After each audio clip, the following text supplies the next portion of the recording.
So, hello again. We are here back in another hangout.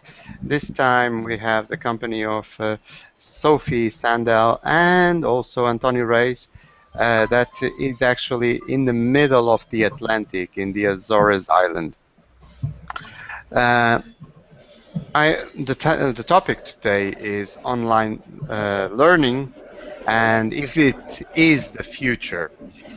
Um, One thing that I would like before we start is to understand what are our own experience with online learning. So, ladies first, Sophie, what have you been doing with online learning? Well, thank you. Good morning. Well, I'm a keen learner. I will probably always be. I love learning new things. So for me, automatically, like I learn from seminars, I learn from online, I learn from videos.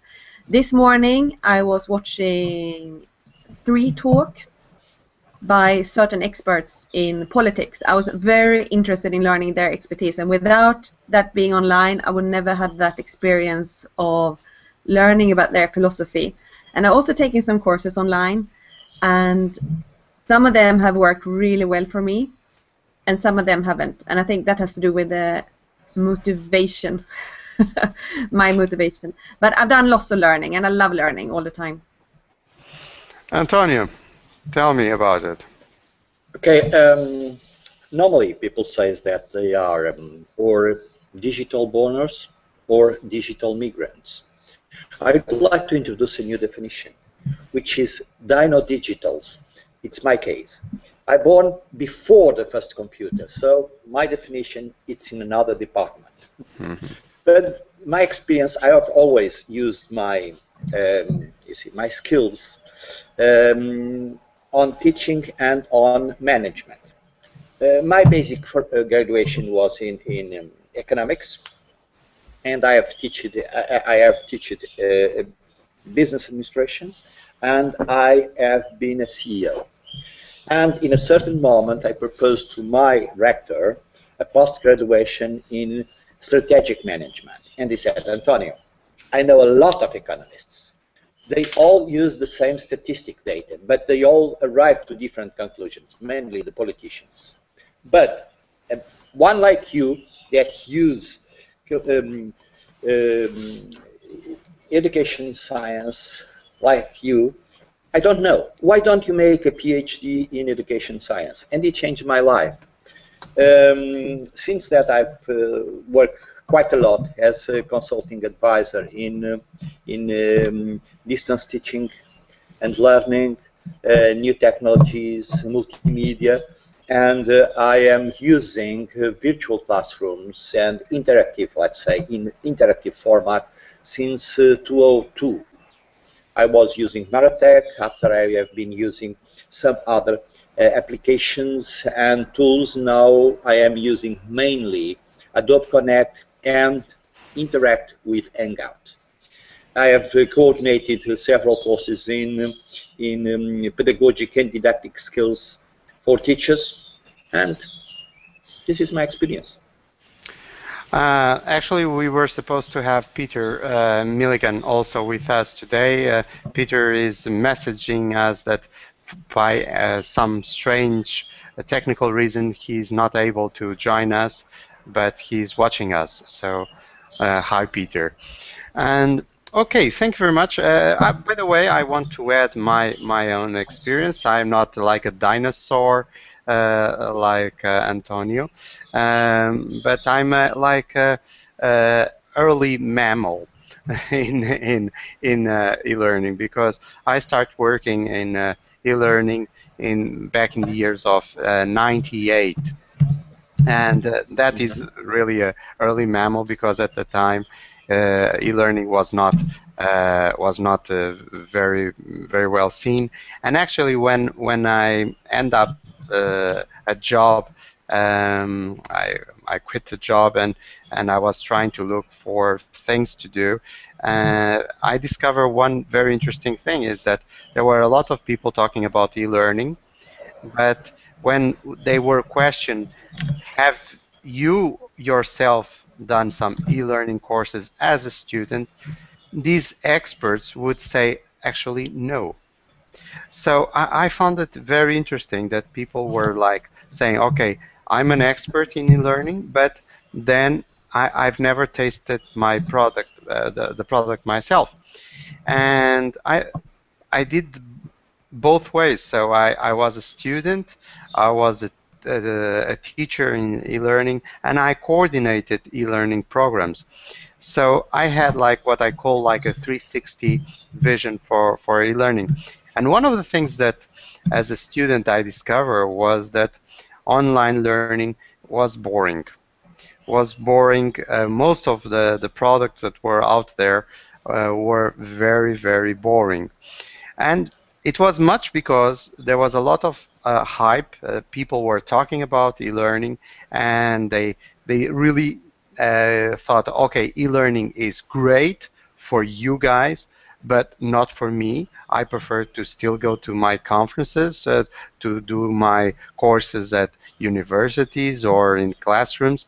But e-learning is great. Don't forget that e-learning is great. So they were selling something that in reality they were not tasting it. So I think that most of the time online learning was pretty boring and pretty inefficient because it was boring. People didn't get what they wanted, and they were sold like an illusion that that was the future, and it was really, really good. And don't be scared. I'm a strong believer on online learning. The thing is that we got a lot of bad products in the middle. That's why. And bad teachers. And bad teachers because they went from the classroom to the online like there was no difference, or the big difference is that this time they would put some PDFs and that was it. So instead of giving the lectures, they would put some PDFs. So what I wanted to focus is now how we can make online learning not boring, and can you give me some examples of how to do that, how to engage students? Filipe, before we go ahead, I'd like to suggest a reflection about the topic of our debate today. It is online learning and it is the future. So my question is, what is the future? And that I remember that when television begins many, many years ago in my country, I was a very, very tiny child, and my father said, when he saw television, he said, in the future, we will not use any more telephones. We will use one screen in one side and another screen in the other side.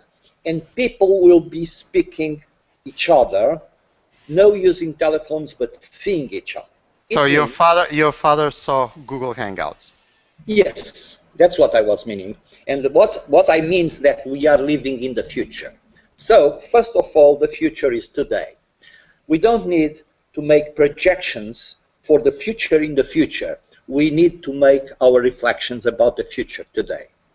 The second question is, what is online learning? You see, in the 90s, people start to speak about web-based learning, internet learning, online learning, and finally e-learning. They all are the same aspect, the different aspects or different definitions of the same thing. It is, let's say, a mix of presence and distance. That was the mix of presence and teaching. But in fact, today, it's much more a mix of asynchronous and synchronous. And synchronous can be in online, or let's say virtual format, or presence. And this is the future. The future is that today, doesn't matter if we are teaching in a presence course, we use as well virtual tools and virtual activities. If we are teaching in a distance course, we are using asynchronous, we need absolutely a platform, but we need as well interactive presence activities. Otherwise, the level of the course will be very bad. as you mentioned before. So in a way, you are you are advising to use a formula of synchronous and asynchronous, not to create that boring experience. Exactly.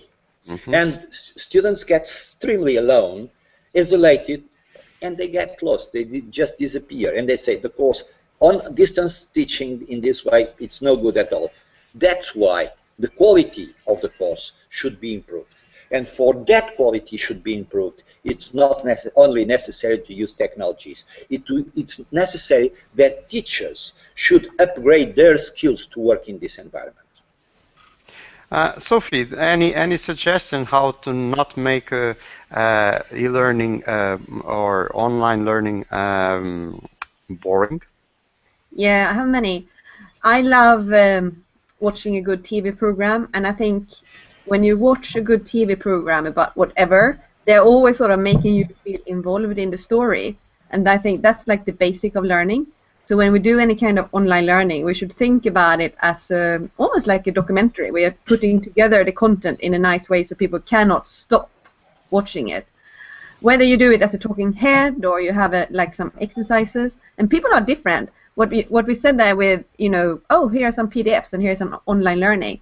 PDFs is just the format that we agreed to put content in, and that every computer can open.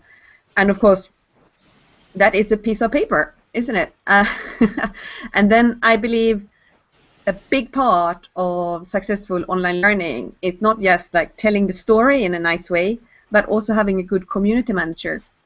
And with that, I mean, we go from having a trainer or a teacher to having a community manager who's managing people's thoughts and emotions, and what we said there before about feeling isolated. And that, I think that's a big part of it. Like, I'm teaching some university students in London, and they feel isolated. It's horrible for them. And they're like, oh, I'm not at home, I'm not here, I don't have any connections. And when human beings feel like that, we are not open for learning. So you have to make people feel like they are part of something bigger. By the way, let's talk a little bit, and we will go after to the students and to teachers. But I wanted to pick one thing that is from your experience. Let's say that I will do this question that is always a difficult question. What are your favorite platforms in terms of online learning? For me, What you use as platforms? well, I'm very active in some communities on Google+. There are like 2 there that I'm very active in, and then I've done some courses on. So you use Google Plus as on online learning? How you do it? I'm participating in some communities there, and they are providing content on a regular basis. It's like a membership, and it's quite helpful. It's really good. Okay. But and the thing is there, this wouldn't work if it wasn't managed. Because then it would be messy. And when something gets messy, we're sort of disengaged. So the community manager has to be very strong. Okay. Antonio, any preferences in terms of platforms? You see, I'm using for interactive actions or activities mainly Adobe Connect. But Adobe Connect is just one tool among other. See, I'm going to give you an example what I did 2 months ago.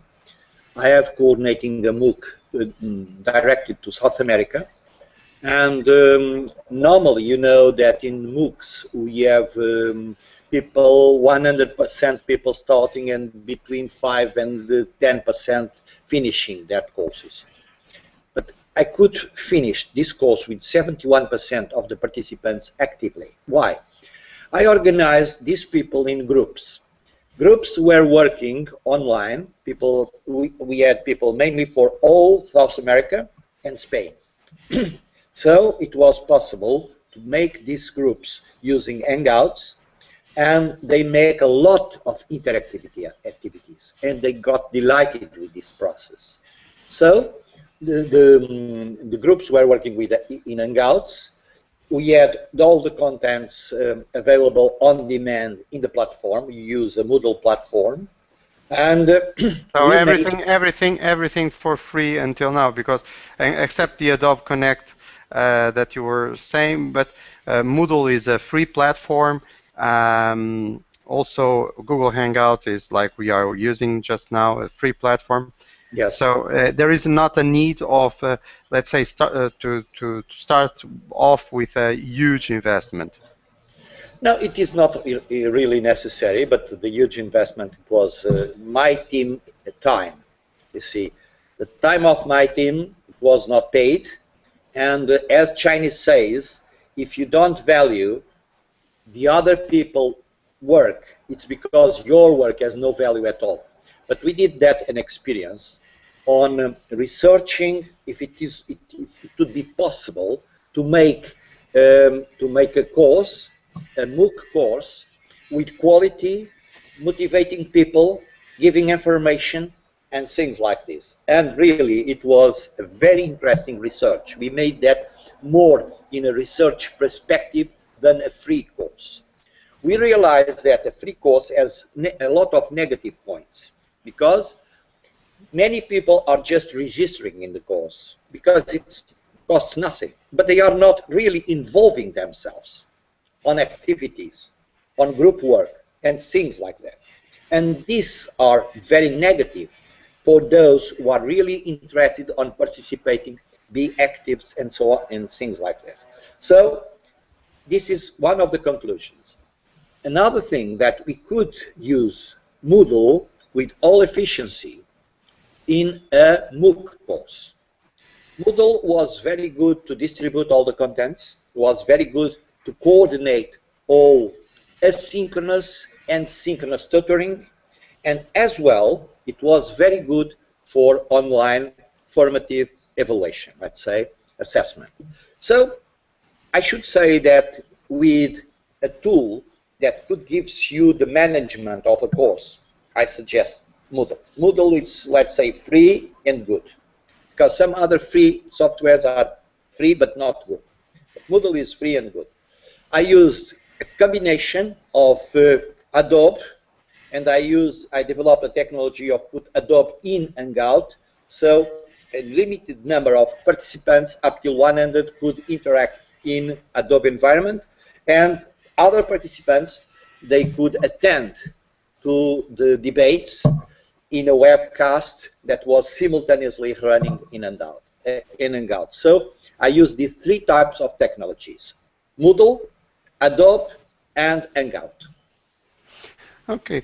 From my experience, I use Moodle for many years. I think that Not so many, almost because you are very young. no, but almost from the beginning of Moodle, from Yes. version Not something. Not so much. So I see that Moodle is a wonderful platform, has the advantage of being handled by any programmer that uses the SQL technology and things like this. It's a PHP. It's very simple for them. I see nowadays that has some disadvantages, but still is the, let's say, the standard.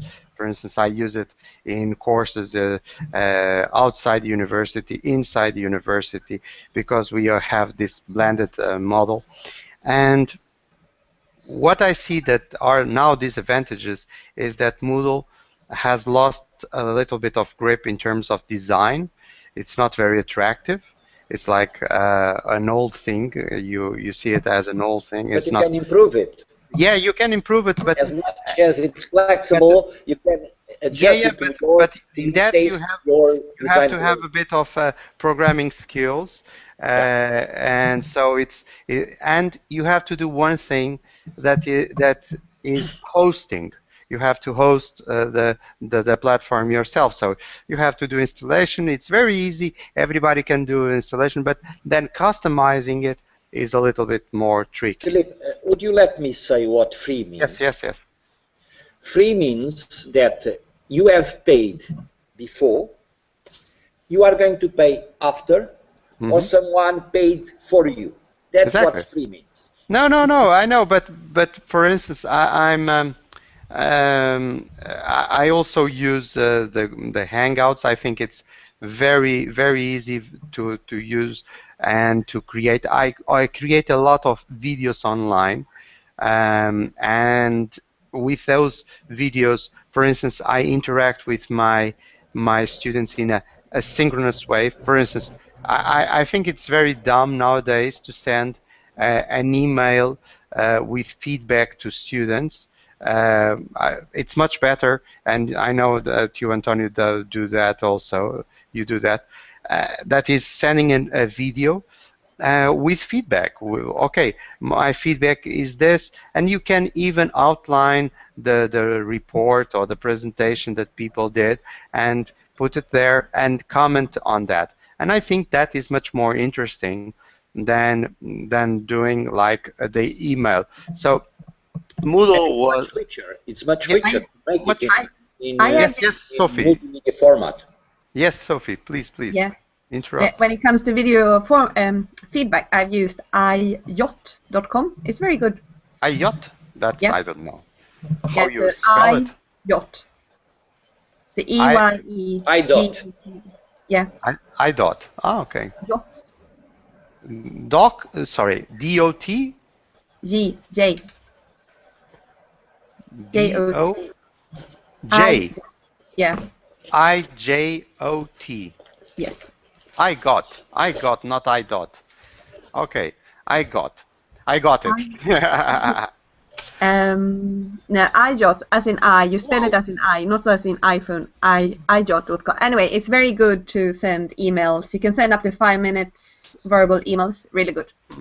Okay, that's verbal or video. Well, video. Yeah. Okay. There is one platform that I have been looking into it and doing some experiences that have worked very well. That is Edmodo. What it has is that if you get into it, the first thing is that you have like a design that looks like Facebook. Okay. It's really like Facebook. It's very social. How do you spell it? Edmodo. So Edmodo. So it's an interesting platform. Also EDMDO. Do. EDMDO. Edmodo. MODO. And this platform is? This platform is a free one also, but has for me two advantages over Moodle, and then has some less resources and some more resources.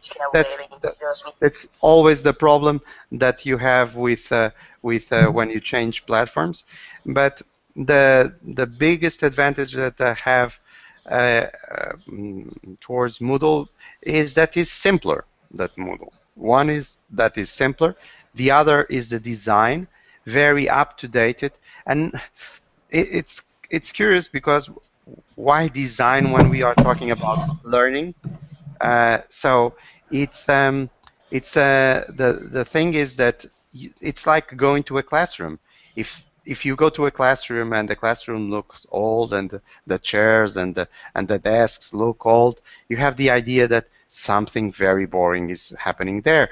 If you go to a classroom that everything looks very hype, you think, okay, it's a question of first impression. Something wonderful will happen here. It's like using non-verbal communication or using it. Exactly. It's like making you create a framework making a video in black and white or make it in colors. It's very appealing. It's involving. It's beautiful. I want to be there. Otherwise, say no, please, not to me. Exactly. Edmodo has that hype, and the third thing is that you don't need to host it. So you only open an account as a teacher or as a student, and you start doing your courses. You don't need to the hassle of, okay, I have to host this. And for instance, one of the things that I got when I hosted myself Moodle was I had some um, hackers going into my platform, and that was a hassle because I had to clean them out, and there are some tricks to have this because there are some vulnerabilities, and some people can register directly. So it's a hassle that I don't have with Edmodo because all the all that part, all the back office is not run by me.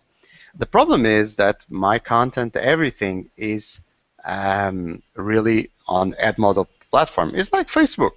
So Yes, you put Filipe, the content and then there is another aspect. Sometimes these platforms, they are very appealing, very nice. The design is quite well, but they don't have the necessary tools, mainly for online evaluation, for online tutoring. And in that aspect, we should be very careful on evaluating the profile and the tools of these new platforms appearing. From my experience, I have actually already seen. In Edmodo there is evaluation mode, modules. So and Okay, there I is don't know. I the, don't. there is some apps that you can add Mhm. to the platform.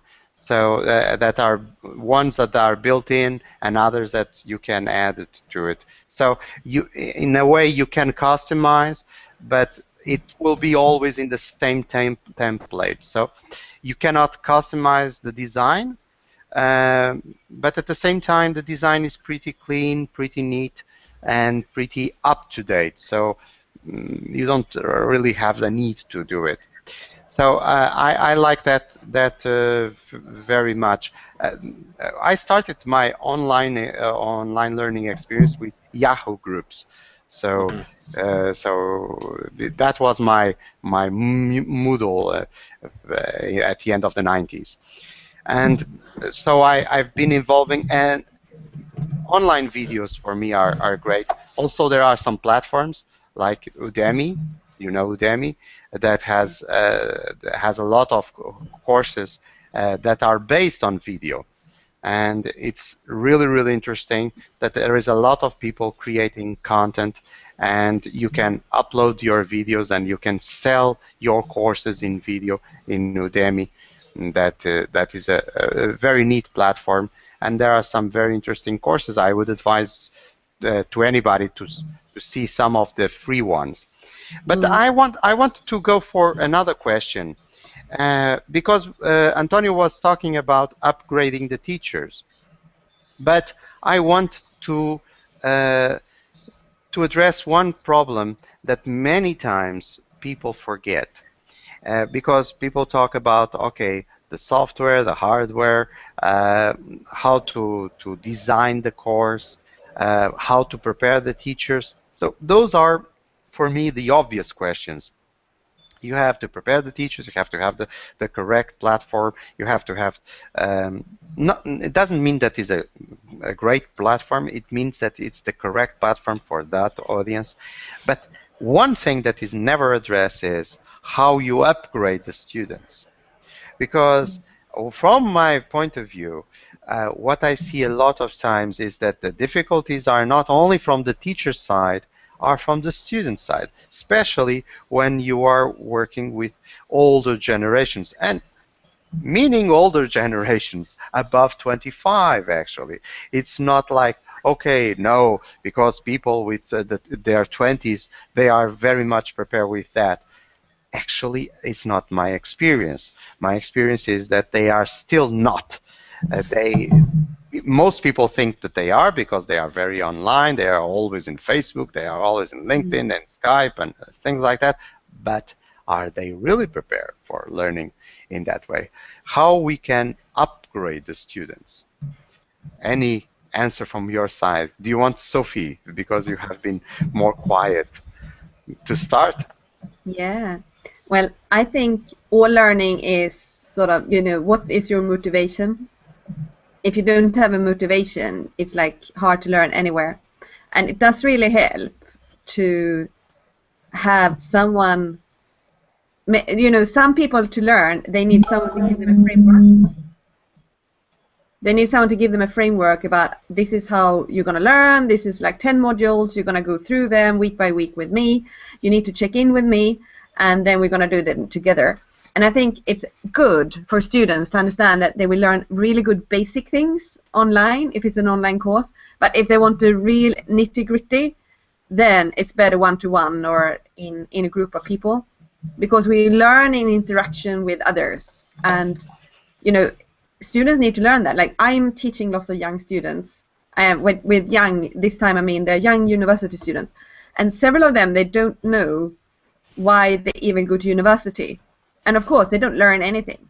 But the people who know why they want to learn something, who are more focused, they will learn from anything. They will learn from books, they will learn from talking, conferences, online videos. They will learn from filling in papers. They will learn from anything. And I think that's a big difference. Yeah, I agree that you have to have a learner attitude. Because one of the things that that you see is that people sometimes are still very much into the idea that I go to some place and knowledge will be put it in my head like a syringe. Okay, you have the knowledge. Antonio, what is your contribution to this? What do you think? How we can upgrade the students? The only thing I can say about this is very simple. We must ask our clients what they want, and our clients are our students, and they give us a lot of information. I've made an interview 2 weeks ago with a student from the future, and she gives me a lot of information about what they like, what they want, what is the profile, and so on.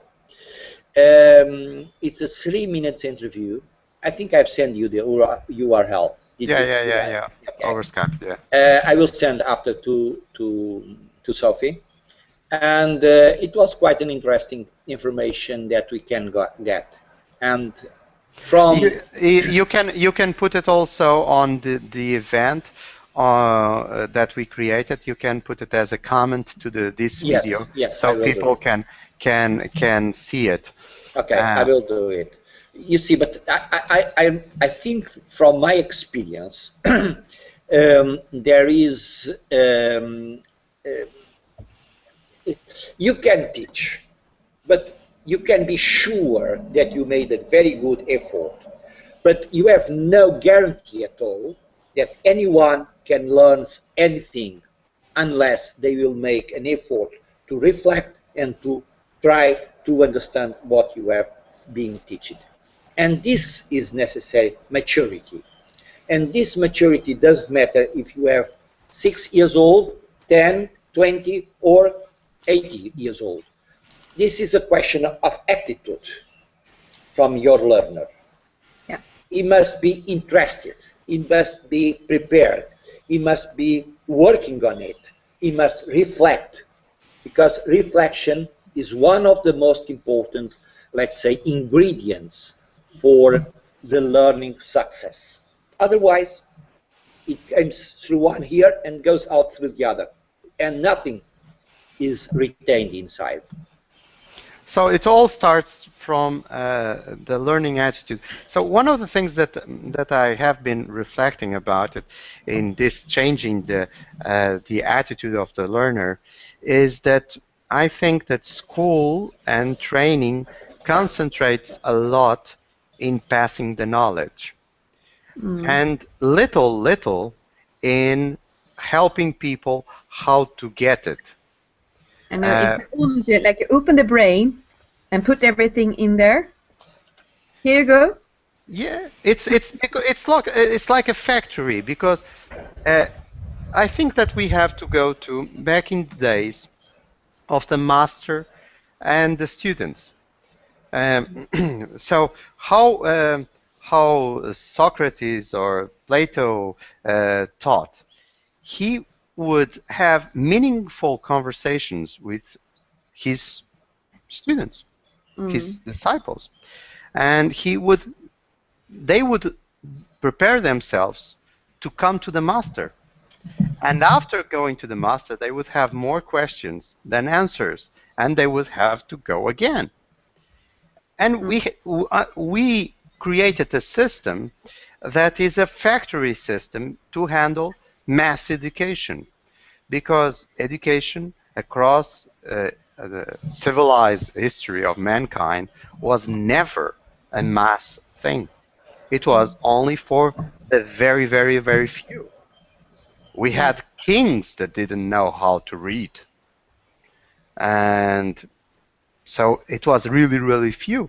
So it was easy to have a system where really we would have like the best of the best would be really good. So we have those genius that appear. But the method nowadays, we can go out from mass like we did, because we can do a bit of personalized things. So, for instance, Antonio was talking about the famous massive courses, but we might think, okay, so again we are in the massive way, but again we have the opportunity to have the expert in some area that is somewhere in the world talking with that mass at that point and interacting with it. And then we can call another expert in another place in the world and give more content. And then we can also, we have the hugest library ever in mankind. So we talk about the ancient libraries. Now we have the cloud. Anybody can type a question and get an answer. That is huge. And we are still handling like this doesn't exist, like you have to have a very packaged process. When in my view, actually, learning is a chaotic process. It's completely chaotic. It's very messy. If you start thinking how you learn to do something, it was not step by step. Actually, you try to escape the step by step thing as much as you can when you are learning yourself. Let me give you an example. You and your mobile phone manual, you try not to go through the steps as much as possible. You try to do the look and feel as much as possible. So we are not wired for a very, very, very step-by-step process. We are wired to go like, whoa, passing over. So that's one of the things that I think, in order to have the students of the future, you have to prepare them be in a way more constructivist. They have to create their own knowledge, and they have to be responsible for it. You have to give them the responsibility, because Filipe, the means are there. Yes. Let's make a step backward in order to give two forward. When we talk about constructivism, Antonio, let me interrupt you for 1 second. Yes, we are reaching the end, but we still have time for questions from the audience. So if anybody from the audience wants to put a question, please do. Antonio, please continue. Okay, I was speaking about constructivism. Constructivism is an approach which has 3 stages. First stage is defining rules and make them work, which means moldage. The second step is teaching and training. And the third step, that is really build your own knowledge. This means that the teacher, or let's say the tutor, should be a guider and a supporter. And in this moment, you should ask their students, saying, did what I teach you was correct? Aren't there any other thing? Please build your own knowledge. I will support you. I will guide you. I will help you. This is really constructivism, because you cannot start from the third step. Because when your children are born and they came out of the clinic, you don't say, now you build your own knowledge. No, you have to make your moldage. You have to teach them a couple of things. And then they are ready to build their own knowledge. Otherwise, it will be nothing. Yeah, Another thing. That's very beautiful. I love that, what you just said there. Very beautiful. Thank you. Thank you. But you see, this is my experience as father of 3 children and grandfather of 6 children. And I'm learning as you and all us making mistakes. But if you are clever, you correct it. And if you are not clever, you go on making mistakes for the next generations. But I always say when I'm training people that, stay connected with me online, and you can ask me any questions that pops up in the future. Just email me, just connect with me. So that's why I think also, it's so good if you can stay connected with the people you learn from somehow, and you can stay connected with them in different communities and different groups, because the questions are coming up. You have new questions every time you had a new discussion about a topic. You're like, I didn't realize that. We always learn in certain areas, and to expand, it's important to stay connected, and we learn from participating. Yeah. Learn from participating and arguing a bit, having a bit of conflict. That's like when real learning takes place. Peer learning is very important, especially when you want online learning to be engaging. Yeah. Guys, we have reached our time. It has been a very, very interesting conversation. I hope you have enjoyed as much as I have. And I want to thank you, Sophie, that is in England, for participating, and Antonio Reis, that is in Portugal, more exactly in the Azores, in the middle of the Atlantic. So thank you very much for your time and for sharing. So Antonio is sharing the view. Oh, you are trying to make us so we see this.